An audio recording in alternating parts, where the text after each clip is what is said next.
My name is Emmix Moth, and every day I fear for my life.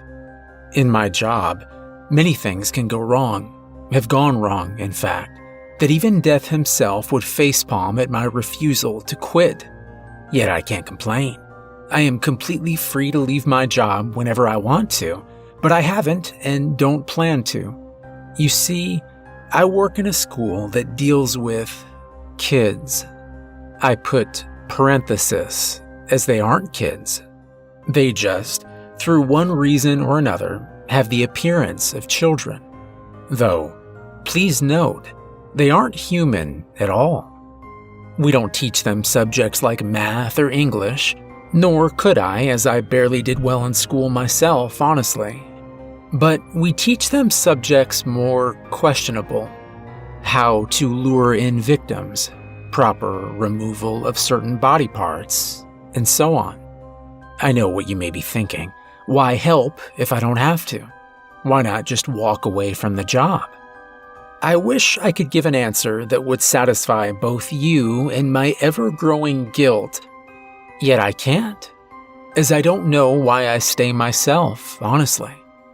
I'm human. I'm not under a contract, spell, or curse. I have seen other teachers come and go through my years working here and leave just fine. I even stay in touch with one, Miss Olive, a kind lady. She was the teacher of Class 2C before she had to move due to family issues. The only time a teacher has died is due to trying to hurt the students or being targeted by them. Some teachers, Mrs. Katz comes to mind personally, deserved it, while others did not.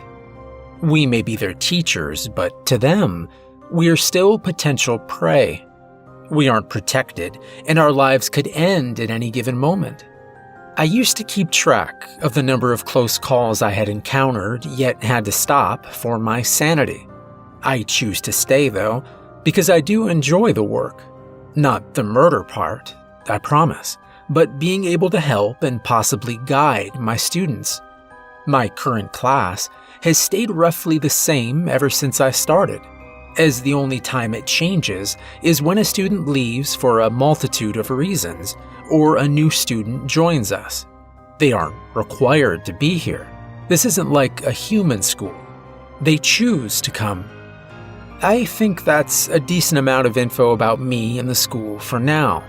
I want to share about my students and what it's like in my classroom, partly to hopefully help myself understand why I choose to stay, and partly as a way to relieve some of the guilt I have for staying. For safety reasons, I won't be saying any of my students' names, but rather just describing them. The girl with a basket of eyes was the first student of mine that I met. She gives the appearance of a small, scrawny girl with golden hair and blue eyes. The longer you work here, though, the easier it is to see their real forms. To me, she is roughly the same, yet she wears a bandage that covers half her face and carries a basket full of eyes, as her name implies. She lures victims in by acting lost and scared. If she likes their eyes, she'll offer them a treat from her basket, claiming she baked the goodies herself. If they agree, she'll take one of their eyes. It's not a pretty sight, yet it's an even worse one when they refuse. The first time I saw it, I was on tour with the last teacher of 1C, Mrs. C. We were finishing up the tour and she was leading me back to the main office when the girl with the basket of eyes appeared. I was told by Mrs. C that she was a new student that started a few days ago. Mrs. C crouched down to eye level, and I heard her ask what was wrong. The girl replied by asking if Mrs. C would like a treat, that she had baked them herself that morning. I noticed the woman stiffen. She silently stood up and turned to me, placing her hands on both sides of my shoulders. She told me that if I couldn't stand what I was about to see, that I had to turn away and find another career, that the kids need someone strong. I just stared at her, puzzled. Mrs. C turned back to the girl and fully knelt this time. Mrs. C gave her a small hug and apologized, for she didn't want any baked goods. I used to get nightmares about this, before it was covered up with more recent memories, kind of like layers of dirt, except a bit bloodier and gross. The girl frowned and uncovered her basket. I gagged at the sudden sight of eyeballs. At the time, she only had 3 in her basket, a small number compared to now. I leaned on the wall for support and watched as the little girl pulled out a melon scooper. I almost didn't hear her, but Mrs. C whispered that the little girl does worse if you try to run. I watched as she gently scooped the first eye. I promptly threw up as I heard a sickeningly loud pop and the wails of Mrs. C falling over in pain. I glanced over, and the girl surveyed the eyeball, a look of disappointment, as it had been damaged. I watched her start for the next one and took a shaky step forward before falling to my knees. I knew what I was signing up for, and I didn't want to turn back. Mrs. C had taught here for over 40 years, and I wouldn't let my predecessor down. With shaky hands, I grabbed the girl's hand in my own. She watched curiously as I did. I proceeded to help show her the proper way to remove an eyeball without causing extra damage to it.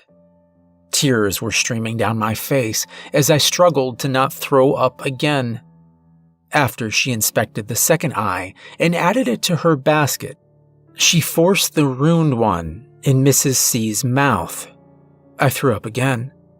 Due to the loud wailings of Mrs. C, a staff member arrived to see what was going on. They asked if the girl was done, and I silently nodded. They lifted Mrs. C and left. I turned to the little girl, who looked at her collection of eyes in awe. All except the most recent one had small dents or cuts due to messy removal. The newest one was, for the most part, perfect. She proceeded to get up and hug me tightly before running off with her basket. The next day, on my desk, I had found a jar with a single eyeball floating in it. I still have it to this day, and I swear I can feel it watching me. I keep meaning to get in contact with Mrs. C, as she did survive, yet I can't quite get the courage to. Allow me to offer you some advice in case you ever run into my student. If you were ever offered a baked good from a little girl, don't try to run. Explain that you are sadly full, yet know someone who would love a baked good.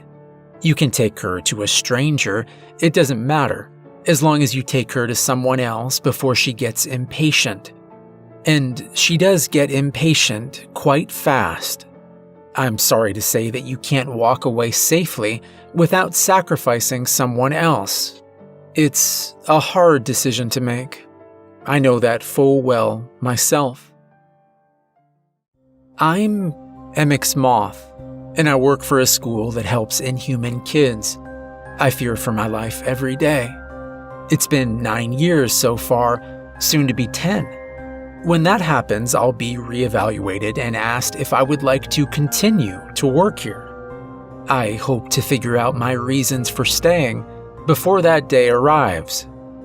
Until then, I'd like to tell you about my students and perhaps my co-workers and their students. Stay safe. MX Moth.